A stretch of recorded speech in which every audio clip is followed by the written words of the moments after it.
The most beloved heist fantasy of the last 2 decades has a dirty secret, and once you see it, you cannot unsee it. We've been told over and over that Locke Lamora is the cleverest thief alive. But here's the uncomfortable truth. In almost every crisis that actually counts, Locke doesn't outsmart anyone. He gets lucky. And that changes everything about what this book is really saying. Scott Lynch was 28 years old when he sold The Lies of Locke Lamora to Galanx in 2006. He'd been wrestling with it for years, building the World of Camorr, a grimdark fantasy Venice soaked in crime, politics, and razor-sharp dialogue. The book was an immediate sensation. Fantasy readers who were tired of farm boys and prophecies suddenly had something different.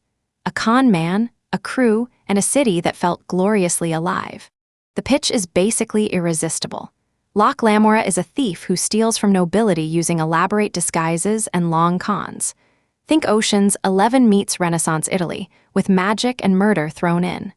Lynch's writing crackles, the banter is sharp, the world building is layered, and the stakes feel genuinely high. When people tell you to read more fantasy, this is usually the book they hand you first. And this matters right now because we are absolutely obsessed with competence. The most popular content online features people who are very, very good at things. Competence porn, they call it, watching experts do expert things. In fiction, this manifests as characters like Sherlock Holmes, Tyrion Lannister, or Harvey Specter. We love watching clever people be clever, which is exactly why The Lies of Locke Lamora promises something so seductive, and then doesn't quite deliver. Here's what Lynch does brilliantly. He sets up impossible situations. Locke is a genius, we're told constantly. Other characters fear him, respect him, whisper his name. The whole narrative is built on this central promise that when Locke is backed into a corner, he will find a way out that we never saw coming. The dramatic question in every scene isn't whether he escapes, but how. That's the contract Lynch makes with us. Let's look at example 1. The Kappa discovers Locke has a hidden fortune and responds by arranging a marriage between Locke and his daughter Nazca. This is a brilliant trap. Locke must either confess his secret stash or marry into the most dangerous family in Camorr. We're leaning forward. What's the escape? And then Nazca is killed by a rival faction. Problem solved. Not by Locke. By a murder he had absolutely nothing to do with. The impossible knot just untied itself. Example 2. When the noblewoman Donna Vorchenza, the Spider, one of Camorr's most feared secret police, springs a trap at Raven's Reach, Locke walks into a tower hundreds of feet in the air and gets poisoned. He's completely cornered. So what does the great Locke Lamora do? He punches an elderly woman, grabs the antidote that happens to be sitting right there, and jumps out the window. Simple. Direct. A little anticlimactic, honestly. Example 3 might be the most glaring. The Falconer is a bondsmidge, essentially a wizard so powerful he can control people just by writing their names. When he traps Locke and Jean, he sets Jean against Locke and unleashes a lethal hawk. This is as cornered as you can get.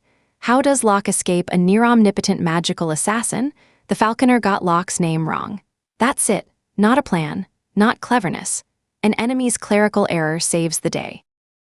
Now look at what these 3 examples share. In each case, Lynch builds a trap that feels genuinely inescapable and then resolves it with something outside Locke's control. An unexpected death.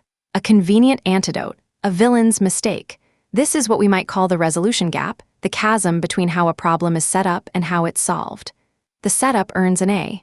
The solution earns a C, and we feel that gap even if we can't always name it. This is fundamentally a show-don't-tell problem, but running in reverse.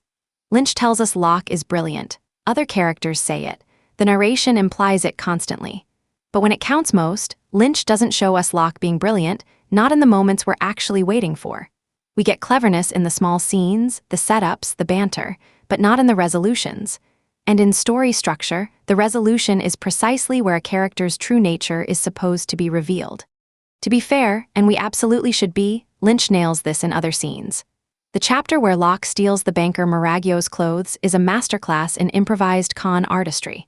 He adapts in real time, reads people brilliantly, pulls off something genuinely surprising. It works because the escape is earned. It flows directly from Locke's specific skills. That's the version of this book we wish we got more consistently, the one where Locke's cleverness is demonstrated, not just declared. This tension lies at the heart of all heist fiction. Think Ocean's 11, What makes that film so deeply satisfying? The reveal. Every plan that seemed to fail was actually succeeding on another level entirely. The audience feels outwitted in the best possible way. The resolution is more clever than anything we imagined. That's the gold standard, and it works because the payoff demonstrates the character's competence at a higher level than we anticipated. Setup and resolution, perfectly in balance. Compare that to James Bond, a character who survives through an almost comedic combination of luck, villain stupidity, and gadgets handed to him by Q. Bond rarely wins through pure intellect. But here's the thing, nobody goes to a Bond film expecting Sherlock Holmes. The contract is different. The genre expectation is different. Lynch's problem is that he explicitly promises us a different kind of hero, and then sometimes delivers Bond when we're expecting Columbo. Patrick Rothfuss runs into something similar territory with Cavoth in The Name of the Wind, but Rothfuss mostly delivers. Cavoth earns his victories through demonstrated intelligence and skill we've watched him develop. Brandon Sanderson is meticulous about this in the Stormlight Archive. Characters earn their escapes through the logical application of abilities the reader already understands. When a character's power has clear rules and those rules are followed, even miraculous survivals feel completely, satisfyingly earned. Television has had to solve this exact problem too. The BBC series Hustle, a show literally built around con artists, constructed an entire format around the delayed reveal. Every episode ends with the audience realizing the long con was bigger and more elegant than they'd suspected. White Collar's Neil Caffrey works for the same reason. His escapes flow naturally from who he demonstrably is. When a heist story truly works, the character's unique abilities are the mechanism of their salvation. Not luck, not coincidence. Here's something I bet you didn't know. There's an actual term in narrative theory for exactly what Lynch is struggling with. Screenwriters call it external resolution, meaning the plot solves a problem instead of the character solving it. But the concept is far older than Hollywood. Aristotle identified this 2,000 years ago. He called it episodic plotting, where episodes follow each other without cause and effect rooted in character. He considered it the lowest form of storytelling. 2,000 years ago, some problems in fiction never change. The deeper issue here is what literary critics call the narrative contract, the implicit promise a story makes to its reader from the very first pages. The Lies of Locke Lamora's contract is clear. This is a story about a supremely clever thief, and every major conflict will test and reveal that cleverness. When Lynch breaks that contract at the book's biggest moments, we feel it as a kind of low-grade betrayal, even when we can't articulate exactly why. The disappointment is real, and it's structural. But here's the genuinely hard question, the one Lynch himself would probably wrestle with. What do you do when you've written yourself into a corner that's actually impossible to escape? When the setup is too good, there are really only three honest options. 1. The character escapes through cleverness we fully believe in. 2. The character pays a real price for getting caught. 3. You rewrite the setup so it's actually escapable. The cheap fourth option, luck, coincidence. The villain's error is always there, but it costs you the reader's trust. So here's what all of this reveals about storytelling at its deepest level. A character is not what they claim to be, or what other characters say they are. A character is what they do when everything is on the line. Locke Lamora is introduced as the greatest thief of his generation, but the text's key moments show us someone who survives on luck and enemy mistakes. That dissonance, between reputation and demonstrated ability, is a real crack in the book's foundation. And yet, and this is genuinely important, The Lies of Locke Lamora is still a brilliant book. The prose is alive, the friendship between Locke and Jean is one of the great partnerships in modern fantasy, and Camorr is among the richest settings built in the last 20 years. Lynch's talent for setup, for pacing, for voice is undeniable.